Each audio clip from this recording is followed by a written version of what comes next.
What's goody, what's poppin' YouTube? It's your boy WhosManz. You already know what time it is. Getting into the 32 team game using the Rams. So hit the subscribe button and the like, and we're about to get into it.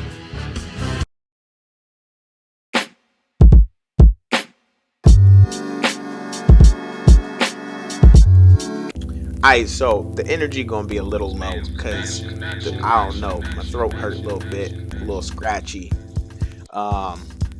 But anyway, yeah, we getting into this gameplay. I'm gonna break down really what I do in this gameplay because there's some good and some bad, and I'm using the Arizona Cardinals playbook, and I'm doing my air raid scheme.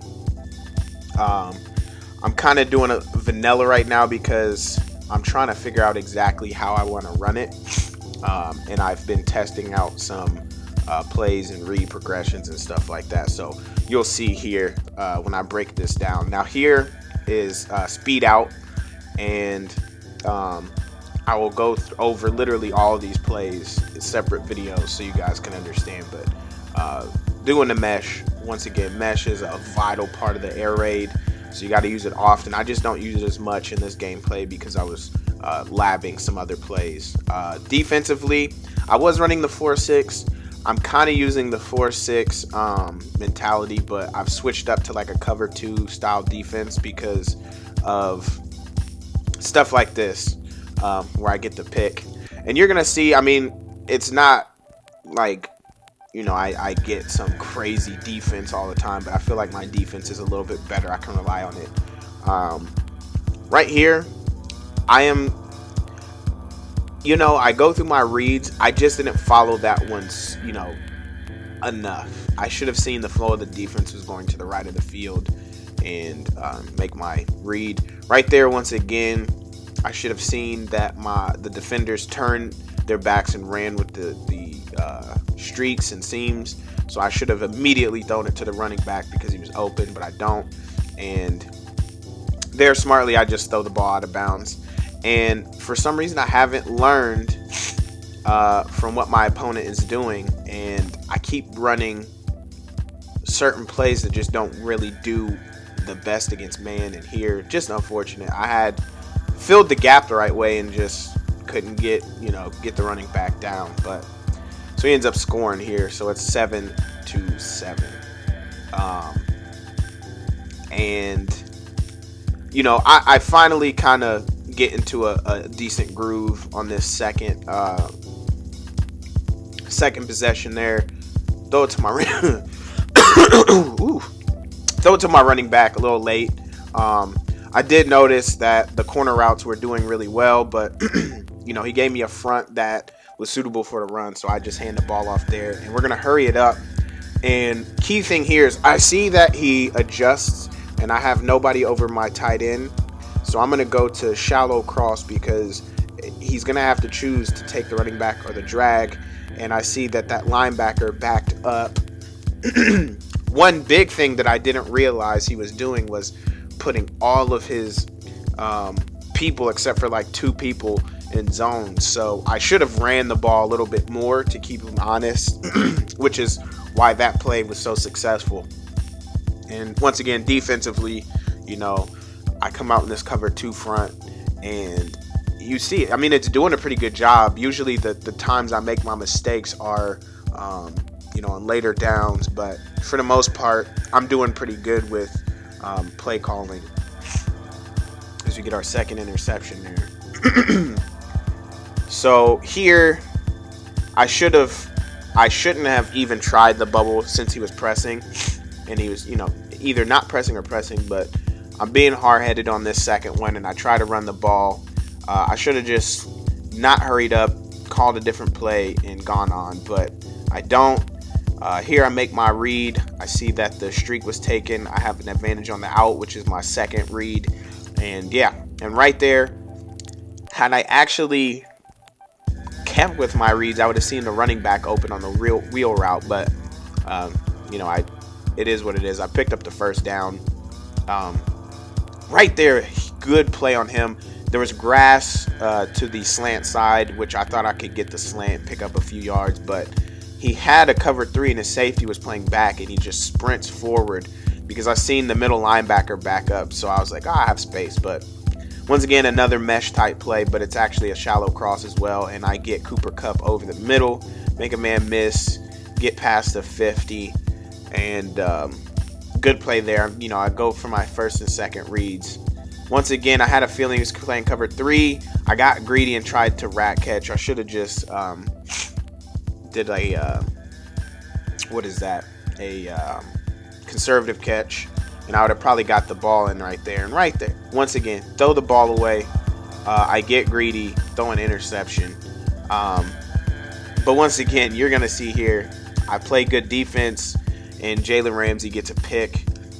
Playing cover 3 or cover 6 because I understand what cover 6 does, and I understand what he's trying to do. So right there, once again, throw the deep out because that's the second read, and do a pretty good job. And this guy did a pretty good job of stopping the run. I mean, Kenny Clark is a beast, so not much I can do there as we get the ball first down, trying to pick up more and more yards to hopefully get a touchdown. And right here, this is basically a stick, but how the Saints run it, or I should say Sean Payton runs it, but he does a good job. I have nothing. I'm just going to throw it out of bounds, save some time off on the clock. And right here, this is one of my favorite plays. Actually, no, different play. It was the mesh, but he covered it really well. This here is my favorite play, and if I would have made my reads correctly and not sprint out the pocket, this would have been an easy touchdown at the end of half, but it's not, so I ended up having to kick the field goal. Right there, I did notice that though, and I put it in the back of my head, and you're going to see it's going to come up big. And once again, he does play action, but we have the right coverage for the end of half and stop that there. One thing I didn't do though is I should have taken note on the certain formation. I think it's strong close. He kept running this bomb, which he's going to run right here. So if I known that, I would have called a cover 9 instead and had my, because then I would have been in a better position right here.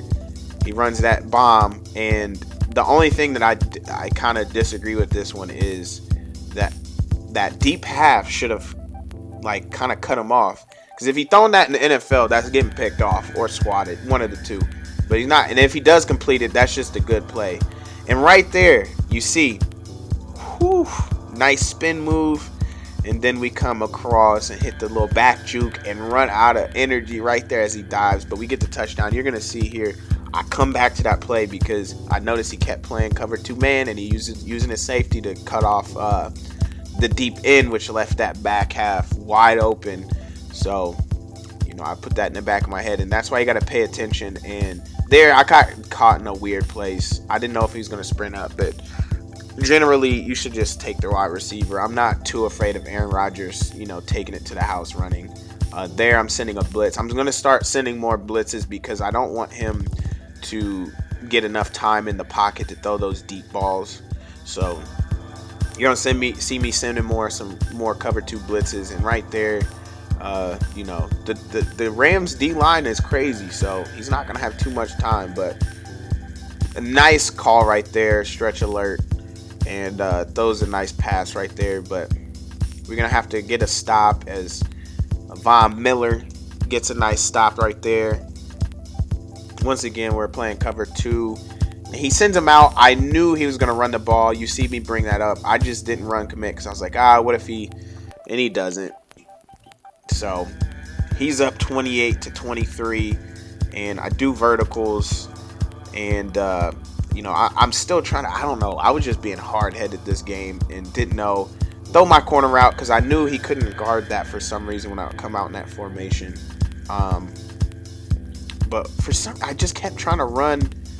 I was trying to figure out what to do, and I knew what I needed to do, and right there I was so mad because I had him beat, and he just hesitates, and it gives Jair Alexander time to catch up, so I ended up throwing a pick. So, I mean, it was ill-advised anyway. I should have just thrown it away, but right here, I'm thinking, okay, I really have to play stingy defense. Got to keep him out of the end zone. Playing some stingy D. I'd rather let Aaron Rodgers run the ball because, once again, he's not too big of a threat to me on the ground. And then we're going to play some cover 2. a little bit of that movement sometimes will mess people up. They don't know exactly what to do. As we get the pick the right defense right there. And right here, condensed formation, we send a blitz because, like I said, I don't want him to have too much time. I see he's trying to go deep. Once again, I send another blitz, but he picks the right play, goes to the outside. I think he should have realized what I was doing, and he doesn't, but I could tell he didn't know because because of the play calls. And right here, once again, we do it, and he throws right to us. I feel like in order to get that cover 2 blitz to work right, you do have to engage with the lineman for a split second, kind of like a bluff blitz. And right there, I thought he was just going to hand the ball off. I seen a patch where they said that it's just going to automatically do that, but it didn't. And once again, I go to that corner route because he's doing a good job. And right there, he just gets lucky because he keeps sending only 2. So I hurried up, go back to my corner, and then I end up switching a shallow cross, but a shallow H cross, and I threw it late. I threw it late and almost get it picked off, but do a better job right here. Actually do a better job of where to throw it. I should have honestly thrown it out of bounds, but hey, it works. Kenny Clark doing Kenny Clark like stuff in the run. 37 seconds left. I go back to the corner route because once again he can't stop it, so why should I stop running it? Right here I was contemplating. I don't have the numbers, so I just run the ball, and 63 was getting torched. So if I was really paying attention this whole game, 63 was getting torched. I should have run my runs to the left side of the line instead of the right, but I don't. He does a good job of cutting that mesh off. I did have it to the left side, but because he had pressure coming off the left, I couldn't really step into that throw. Right here, once again, make a stupid throw. I had to cut him off. Got lucky that it didn't get picked. And right here, I was like, I'm going to a corner route, but for my tight end, but I'm going to come out of a different formation and get the touchdown. So here, I'm playing passive, which I shouldn't have done, but you're going to see I put a spy on the field, which doesn't make sense, and he throws right where the zone would have been. Gets a nice first down. I send a blitz, do the same play to the other side, get the pick for the touch or for the gain. And yeah, so hopefully some of this stuff you see that I did wrong, you don't do wrong and you learn from it. But yeah, a lot of interesting play calls and things I could have done differently that would have made this game way easier, which I've wrote down and I'm going to start practicing. So yeah, I'm going to get into it here in a second. So first play I'm going to look at, it's 3rd and 10, and I ran this corner. I'm going to pause it right here. So the one thing that was stupid is I should have understood that I don't have enough routes that go deep to get the first down. Sometimes that is a huge thing on play calling, is you got to understand what play gets what kind of yards and what your opponent's going to do. So sometimes you do have to send more routes deep. That doesn't always mean 4 verts, but send more routes a little deeper. It makes it easier when you're trying to pass. Next, I didn't have to roll out right here, which would have made this a way easier play. I did see that I had pressure on the left side, but I could have stopped for a second just to see that I had X wide open and all that space to throw a pass for a touchdown. But I'm getting antsy in the pocket and see it late. That's why you got to make your reads. That's why I stress going through your read progression, not getting antsy in the pocket, trying not to move too much in the pocket. So next, I want to go over alignment and the strengths of a play. And bubble screens, the strength of the play is when they're playing off. I should have just seen that and either switched to just a straight up run or maybe a corner to OBJ because I had a mismatch, but instead I just do that, which makes it easy for him. So, and then I also go right back to it like an idiot, and yeah, it doesn't result in anything good. So basically you just make simple reads, simple plays. You pay attention to what your opponent does and go off that. And defensively, I did a pretty good job but offensively I didn't do that good. So I made it way harder on myself when, I was up a possession. I could have gone up 2. Instead, I do, stupid stuff like that. But that's what these videos are for, to help you learn. But anyway, I'm gonna be out. Hopefully this did help you. If you like it, go ahead, subscribe. I'll be out next time with the Ravens. I'll see you next time. Peace.